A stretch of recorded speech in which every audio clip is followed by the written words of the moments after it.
بسم الله الرحمن الرحيم.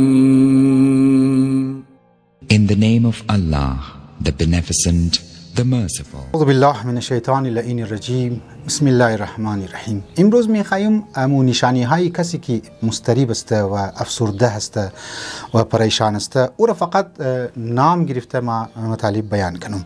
علائم و نشانی های یک انسانی افسرده و یک انسانی که پریشان حال است او چی است؟ یک علائم روانی است، یعنی از نگاه علم نفسیات چی است؟ مشکل در تمرکز داره، یعنی تمرکز در منیگو چیز این انسان نداره. افکار مزاحم منفی، همیشه منفی افکارها در ذهن انسانی که افسرده است. احساس بی ارزشی مونه سیمنا نکته از نگاه علم نفسیات بی ارزش است. ما کیم؟ واقعا زندگی از ما چیه؟ زندگی از ما کدام قیمت نداره.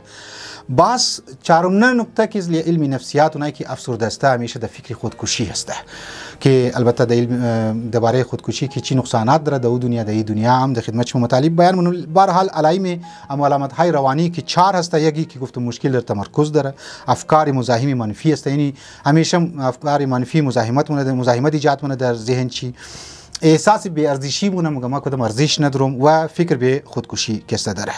باز ما در مرحله دوم علائم رفتاری، یعنی امو کارهای که انسان توخ کنه. انسان افسرده میشه دور از اجتماع هسته، اعمال که انسان توخ منه میشه دور از اجتماع هسته، در کنج خانه ششته میشه دور از دوستا هسته.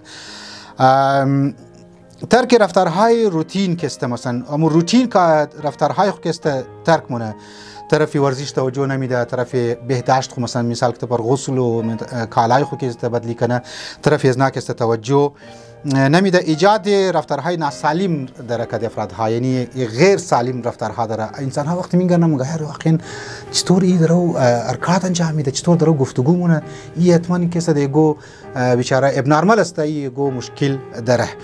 بعض اگر باید توخ کنی از لحاظ فیزیکلی اگر توخ کنی انسانی که در مشکلات روحی گرفتار است یا مضطرب است او یکی خواب شی اختلال ایجاد درم نشینی، اختلال خواب است، یعنی خواب سه نموره، شبها ممکنه بیدار باشه، روزها کسته خواب کنه و نان دل چی کسته نخواه. دومینه نکته زیاد کسته منده موشه، میدهش کسته مشکلات داره، درد مونه زیاد و انرژی شکسته روز به روز کسته کم موشه، سرد شکسته همیشه درد مونه. اینها علائم امو فیزیکی از لحاظ دکتری است. علائم امو علامات احساسی چی است؟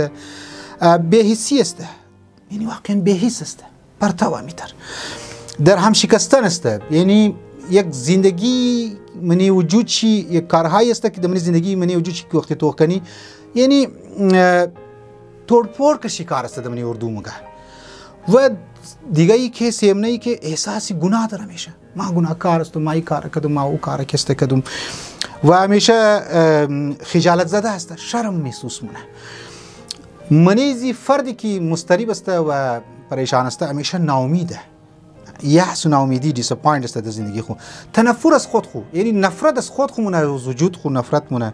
غم کسته سراسر کسته شیره گرفته و دلسردی و همیشه در زندگی خو دلسرد است، هیچ پیشرفت کسته و هیچ عملی که در منزل و مقصود شیر بیرسندنه، حتی منزلم نداره، مقصودم نداره. به هر حال این در زندگی خو دلسرده، تنده انگار نه انگار که ممکنه که مرغابی دبندی پایشی خانه و زندگیش داره و چی کار میشه، دغم فکر از خود خمنده، دغم یعنی درونی مسائل از خود خمنده. لذا افسردگی یک بیماری واقعی است که انسان ها باید طرفش توجه کنه و در بعضی موارد از مو که بعضیا سوال نه که ما پریشان هستم، مضطرب هستم، فلان هستم و چی کار کنی، علاوه از اینکه دعاها هست، علاوه از اینکه انسان یاد خدا را داشته باشه، باید عزیزان من گیری یک ماهر نفسیاتی بسیار تجربه کار و که نتایج بسیار خوبی مریضایش از گیرش گرفته که از نام مراجعه کنه و مشکلات خود که برطرف کنه. و السلام علیکم و رحمت الله و برکاته.